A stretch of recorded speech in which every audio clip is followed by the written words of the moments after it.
That'll be the broadcast team on Good Friday. Michael Peppercelli, Travis Posnahowski, and Tim Solly. Let's tip the only two games in the EDFL this weekend. And as we said off the top of the show, one huge one in particular. Sprouts?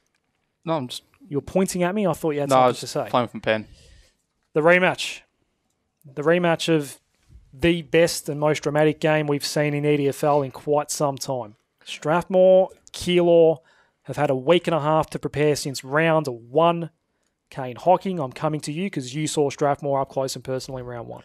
Look, I did. I was impressed the way they were able to sort of keep themselves in the game. You know, I probably didn't give them a chance before the game, but they impressed me very well, the youngsters, and their experience as well. They mixed well with what they were able to do.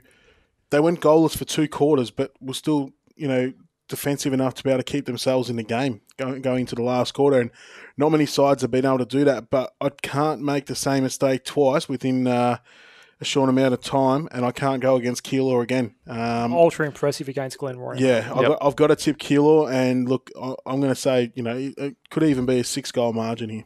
Sprouts? I'm going to have to agree with Kane here. I think as impressive and as competitive as Strathmore were in round one against probably the early premiership favourite in Aberfeldy, I think Keilor just put away a lot of the doubters in that round one match against Glenroy, but they were a little bit underdone, missing a couple of players, but they still came out and they were super impressive. And, as good as the Good Friday matchup always seems to be, I think it'll be Keilor winning this one in a pretty tight one. I think the midfield battle is pretty important this one. We're going to have Vavra up against Brock McGregor in the ruck. Yep. That's a really important because they have to stop the supply to Dean Galea. They just have to. Well, that's the thing. And what role does Liam Kavanagh play in that potentially for Strathmore?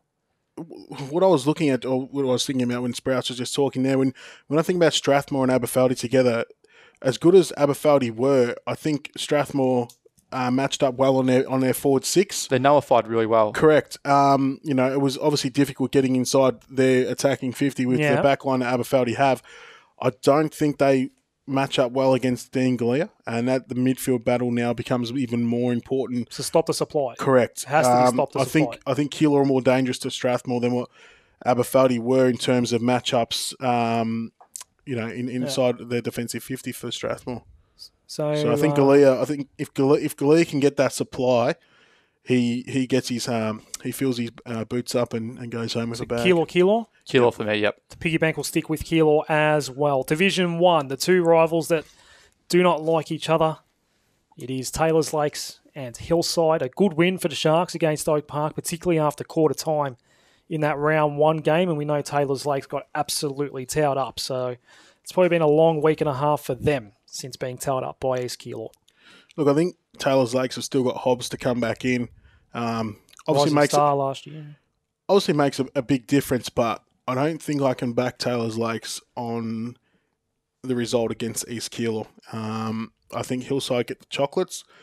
I think hopefully for the crowd and for the adjoining clubs, it's a good game and the crowd can get down there, especially on Good Friday. But yeah, I think Hillside get the chocolates. I'll actually be there myself, so I'm looking forward to watching this one. Sprouts? We'll get you out and about, Chief. Yeah, I think from round 1 auditions, I think Hillside we saw are still a quality team. They've missed a couple of they've lost a couple of players, but still the class of Coletta, Sinclair as a forward, and a goal-kicking midfield as well. Yeah, Volpardo and Mikulev in particular. Yeah, Patane's still up in that forward line as well. They're still a very dangerous side, and I think they'll get the job done against Taylors Lakes. Taylors Lakes leaked heavily against East Keilor, and then they're at risk of doing that again here. That's why Piggybank reckons Hillside wins.